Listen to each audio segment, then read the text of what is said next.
Hum? Então você vê aqui, fechando-se no círculo das suas sensações corporais, o homem perde efetivamente o contato com os outros seres humanos. Porque todo contato que se estabeleça é apenas no nível linguístico, simbólico e, portanto, fingido. Você acredita que é livre e dono da própria cabeça, mas ao mesmo tempo você é um bichinho assustado e está procurando proteção o tempo todo. Então isso faz com que você conceba a autoridade sob formas impessoais e, por assim dizer, insensíveis. A autoridade é, por exemplo, a ciência, a tecnologia, o conhecimento. Você acredita que para todas as questões que aparecem existe alguém em algum lugar colocado numa universidade que sabe as respostas. Então nada mais é um enigma. Tudo se sabe. Existem universidades, existem os museus, existem as instituições de pesquisa, e lá dentro certamente alguém tem uma explicação de tudo. Se não tem explicação agora, vai ter daqui a pouco.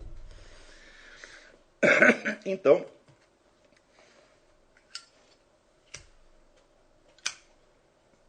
esta crença deprime nas pessoas o desejo de fazer perguntas, de saber o que quer que seja. Então, aí se fecha o círculo. Começou com a ignorância, passou para a fraqueza, passou para a maldade, e a maldade, por saber, reforça a ignorância e assim por diante. Né? Então, isto é o que são os homens do vulgo. Mas, nota o Raveisson, não se trata apenas de uma pequenez moral, nem psicológica, e nem mesmo gnosiológica, cognitiva.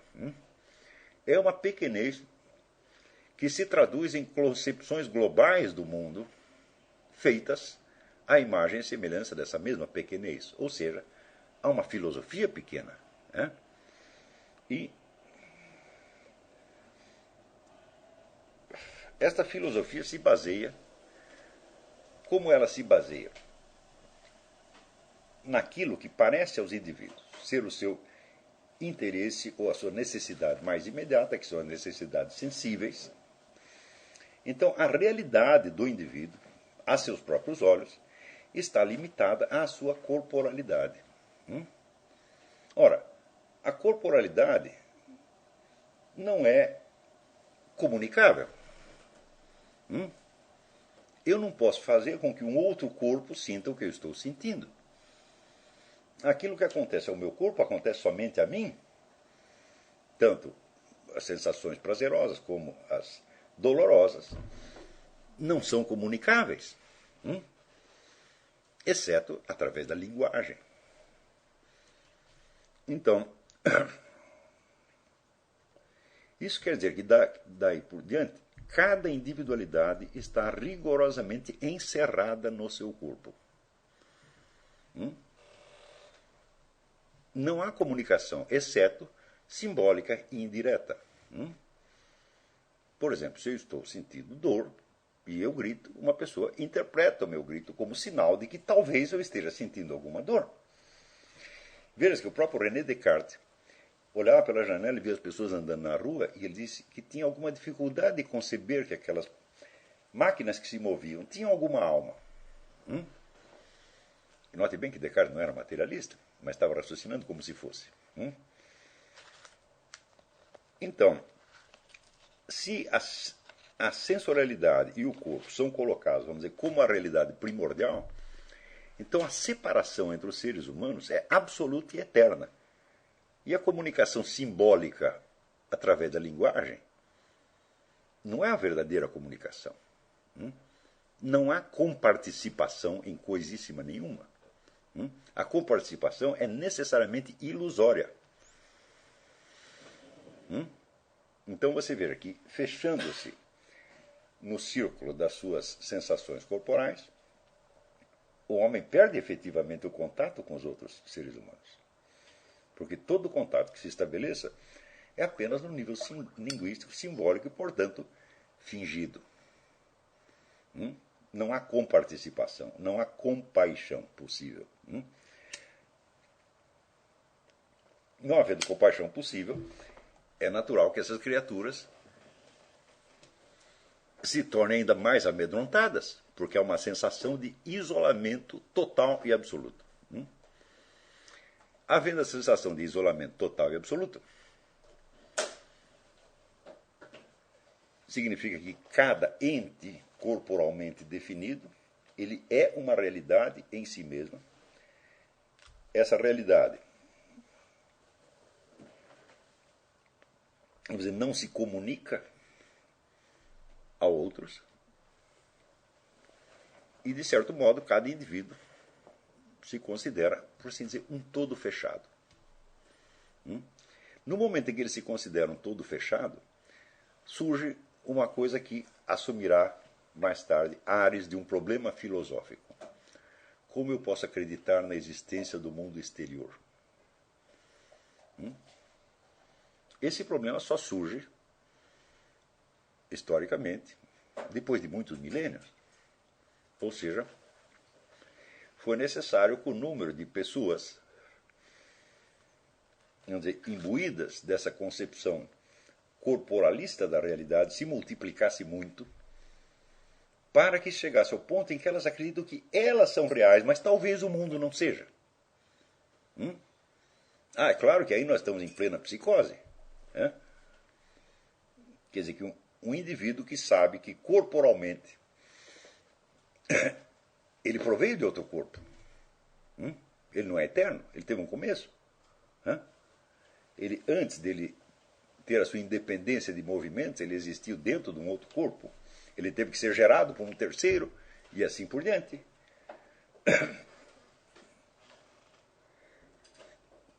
Ele se esquece de tudo isso e se considera, então, uma espécie de realidade fechada em si mesma e autoconstituída, que tem o direito de colocar entre parênteses e colocar em dúvida todo o restante do universo. O fato de você dizer mundo exterior já é uma coisa fantástica, porque significa que o eu considera que o mundo está fora dele e que, portanto, ele está fora do mundo, quando na realidade uma coisa jamais acontece.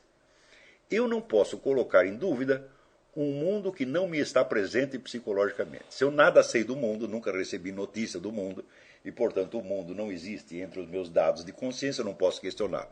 Portanto, necessariamente, para que eu questione o mundo, ele tem que estar dentro de mim. Por outro lado, se eu estivesse totalmente fora do mundo, eu teria notícia de mim mesmo existindo independentemente desse mundo, e a presença do mundo seria uma coisa realmente evanescente e intermitente. Mas qual de nós pôde viver um único dia fora do mundo? Vamos supor que você é um monge, um asceta. Então, eu me retiro do mundo. Eu digo, você se retira para onde, meu filho? Para um templo, para uma caverna, para algum lugar do mundo. Então, você só se retira do mundo indo a outra parte do mundo, mesmo que você seja um asceta. Existe um asceta que foi praticar seus exercícios ascéticos em lugar nenhum? Num não lugar? Não, nunca existiu. Então significa o seguinte: o mundo jamais esteve fora de mim, eu jamais estive fora do mundo por um único instante sequer. E a separação entre eu e mundo, ou seja, eu me tomar a mim mesmo como uma entidade existente em si mesma, e o mundo como uma mera hipótese formada nos meus pensamentos, isto tudo é uma coisa que só existe aonde? Nos meus pensamentos. Então aí eu estou tomando, vamos dizer, um pensamento que eu mesmo criei como se fosse uma realidade que me foi imposta desde fora. Eu estou invertendo tudo. Mais adiante, Raveisson se referirá justamente a esse tipo de inversão, né? E dizendo que isso, é claro, é um uso errôneo da faculdade de abstração. Onde o indivíduo faz uma abstração, ele separa uma da outra coisa que na verdade estão juntas e depois ele esquece que ele separou e começa a tomar essas partes como se fossem todos existentes por si mesmos. Então, diz Raveisson que o atributo fundamental dessa filosofia é a pequenez. É um indivíduo que concebe o universo inteiro à medida do tamanhico do seu próprio ser corporal.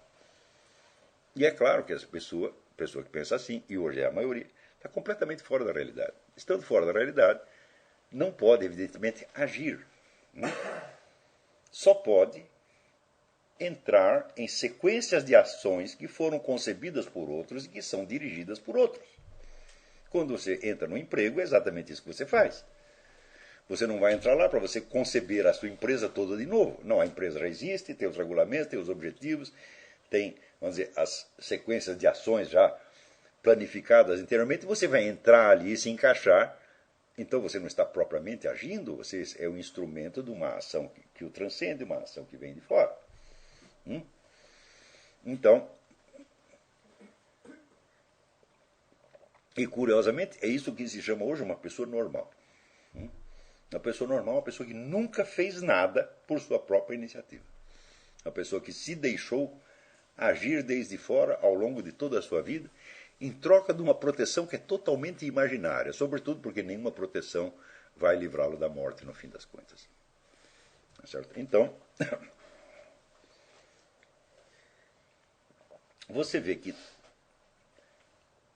a diferença entre a pequenez e a grandeza moral tem consequências de ordem cognitiva que modificam completamente a sua visão da realidade e podem levá-lo a uma existência totalmente fictícia. E este fenômeno não acontece somente na escala da psicologia dos indivíduos, mas acontece historicamente, e uma das suas expressões históricas é a criação de filosofias. Então, isso quer dizer que existem filosofias que nascem dessas respectivas experiências existenciais e as traduzem sob a forma de teoria. Então, o indivíduo que tem grandeza, ele vai criar uma imagem do universo que expressa o que? A grandeza dele? Não, ao contrário. A grandeza do próprio universo, da qual ele se considera apenas um receptor. E a outra filosofia refletirá, então, vamos dizer, a pequenez de alma que vive de ilusões que no início são reconfortantes, mas depois se tornam cada vez mais temíveis. E o exemplo máximo dessa filosofia é a de Epicuro, que eu não preciso expor aqui porque eu já expus no começo, nos capítulos principais iniciais do livro Jardim das Aflições, onde a realidade é vista, vamos dizer, como um aglomerado de átomos que se movem a esmo em todas as direções, conforme as suas inclinações as mais arbitrárias. Se átomos agindo, movendo-se a esmo, são a base da realidade, então cada indivíduo constituído por esses átomos também, vamos dizer, é ele próprio uma unidade que se move a esmo, tá certo? Segundo Epicuro, levada por apenas duas motivações: fugir da dor e buscar o prazer. Mas a busca do prazer, por sua vez, causa novas dores e novas fugas e assim por diante, indefinidamente. Isso é toda uma cosmovisão criada, vamos dizer, à imagem da própria pequenez de alma de Epicuro. Essa pequenez se traduz, então, evidentemente, em deficiências de inteligência que são absolutamente notáveis. Eu expus algumas, né, no livro Jardim das Aflições, onde se vê, no fim das contas, que a filosofia de Epicuro termina sendo uma comédia, um caso de humorismo involuntário. Né? Praticamente em cada linha da concepção, né, o Epicuro está rindo de si mesmo sem perceber. Então, nesse texto, vamos dizer, esta síntese que ele faz de elementos mitológicos, morais, psicológicos e históricos, mostrando o surgimento, vamos dizer, a origem de dois tipos de filosofias que ainda se disputam o espaço no mundo. Tudo isso o homem fez até aqui em 3 páginas. Né? Note bem que outro dia, abrindo a esmo as conferências de Richard Feynman, que foi Prêmio Nobel de Física. Ele tem um livro em 3 volumes chamado The Feynman Lectures, talvez o livro de física mais famoso dos últimos 40 anos. Abrindo a esmo tem uma frase assim: bom, formou-se um consenso, então, científico de que as coisas são feitas de átomos.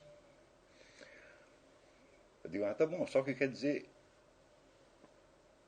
Só tem um pequeno problema. O que quer dizer feito de? A frase é absolutamente nonsense. Se você disser composto de... O que quer dizer composto de? Como que você compõe uma coisa de átomos? Note bem, os átomos que compõem o nosso corpo não são muito diferentes dos átomos que compõem todo o resto.